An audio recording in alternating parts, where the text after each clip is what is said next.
विज्ञान पढ़ लो, गणित पढ़ लो, कल को पछताओगे। इस समय मैं हूं, मैं तुमको सिखा देता।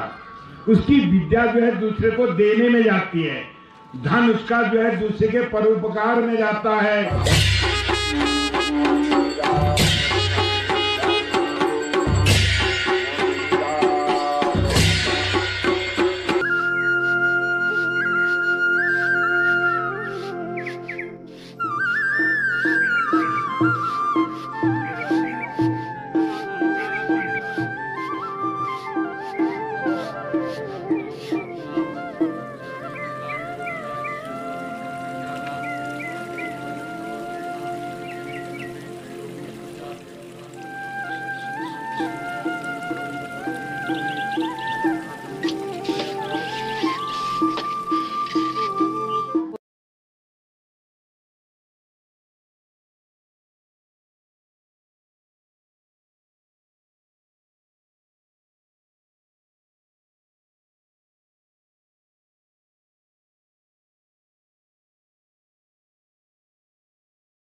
वो आप बनेंगे गर्मा गर्म पूरियाँ। जय हो।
इस सृष्टि को ऐसे बनाता है, जल में नार धन अयन, विष्णु भगवान जल में शयन कर देते हैं।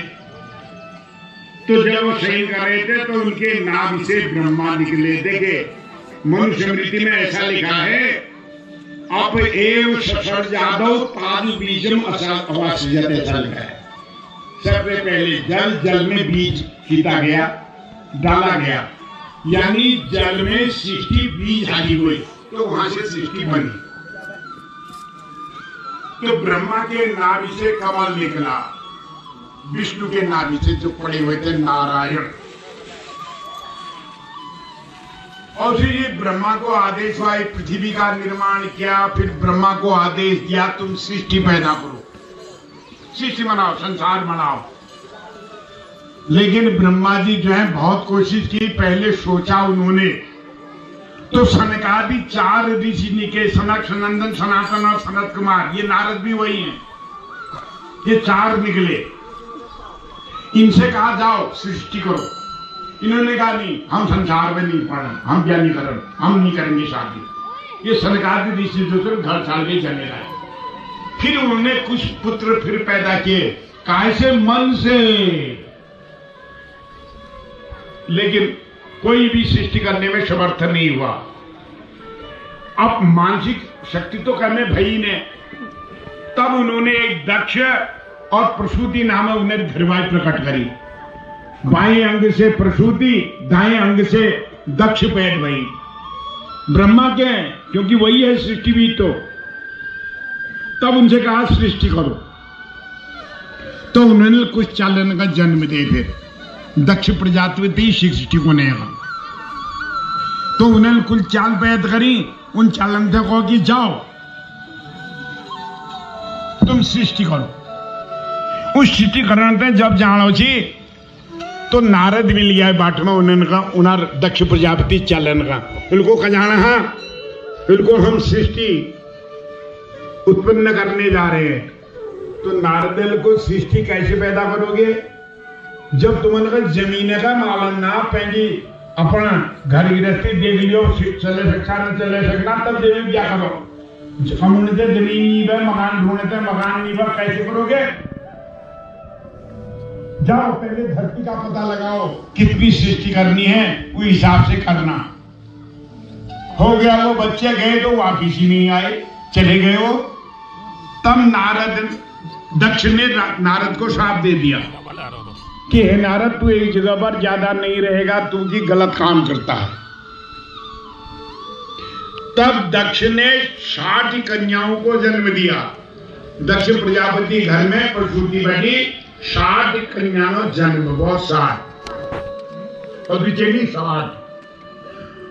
तो 60 चली जो है ना, उन्हें 8 चली धर्म का निभा दी, धर्म का।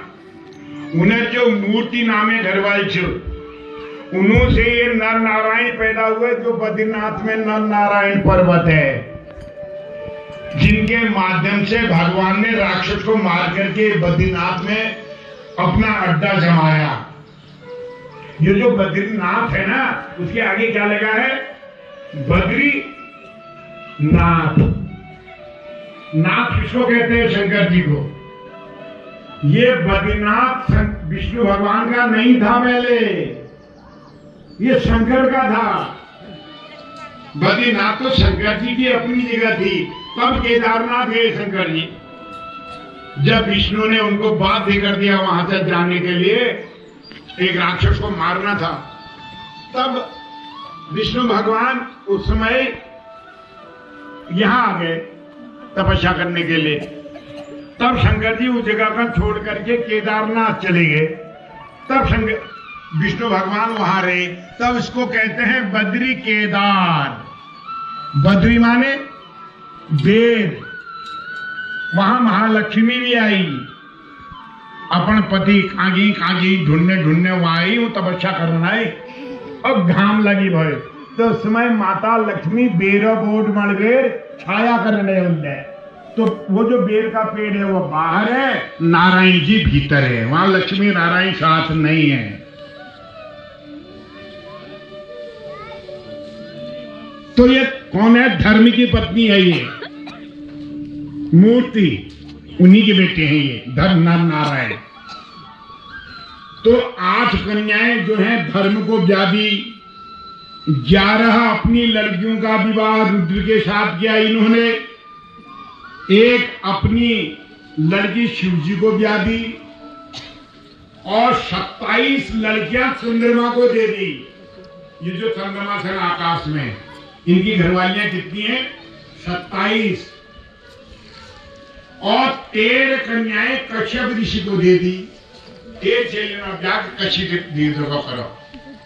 देखिए ये 60 लड़कियों का ऐसे इन्होंने विवाह किया, कराकर ब्रह्म में ले ये संसार इसी बनो फिर। तो नर नारायण जो थे धर्म में पैद भई, धर्म की जो घरवाली थी मूर्ति, और जो सती थी वो शिव को विवाही गई, शंकर जी ने विद्या करी गई, यही फिर आखिर में यज्ञ में भस्म हो गई। तो जब शंकर जी ने ये ब्याह कर दी, विज्ञान पढ़ लो, गणित पढ़ लो, कल को पछताओगे, इस समय मैं हूं, मैं तुमको सिखा देता। उसकी विद्या जो है दूसरे को देने में जाती है, धन उसका जो है दूसरे के परोपकार में जाता है, और शक्ति ही उसकी शक्ति रक्षणाय, अपनी ताकत का प्रयोग वो दूसरे की रक्षा करने में करता है। देखिए अंतर। और जो दुष्ट मनुष्य होता है, जब उसके पास विद्या आ जाती है तो विवादाय, वो विवाद करता है, बहस करेगा, और मेरे जैसा कोई विद्वान नहीं है। और विवाद जो है हमेशा दुख का कारण होता है। और जब उसके पास धन आता है तो क्या करता है वो? मद उसको घमंड आ जाता है। वो कहना हाईकोर्ट पहुंचा दूंगा, तेरा मकान जो है मैं बिका दूंगा पैसे के बल। कानून को खरीदने का प्रयास करता है वो। ये दुष्ट मनुष्य की परीक्षा है। और शक्ति परिपीडनाय, अपनी ताकत को दूसरे को पीटने में लगा देता है। काका खुद तोड़ दी, काका हाथ तोड़ दी, काका आंख मोड़ दी, बस ताकत का प्रदर्शन करता है, नुकसान करता है। देखिए यही अंतर है। ऐसे ही राक्षसों में और देवताओं में अंतर है। जो आदमी अपने धन का, अपनी विद्या का, अपनी शक्ति का अच्छा प्रयोग कर रहा है वही देवता है, उसी को भगवान कहते हैं। जो दूसरे की सहायता कर रहा है, दूसरे को ज्ञान दे रहा है, दूसरे को शक्ति से कष्ट से बचा रहा है, उसी को तो भगवान कहते हैं। तो नर ही नारायण है, महाराज नारायण कहीं नहीं है। इसलिए कहा है कि हमेशा जो है तो भगवान जो दे उसकी रक्षा की शक्ति भी दे। पहले भगवान से शक्ति मांगो, तब भगवान से भक्ति मांगो महाराज। क्योंकि चीज का खिलौना बड़ा कठिन हो, ऐसे को बचाना सबके बस का बात नहीं है।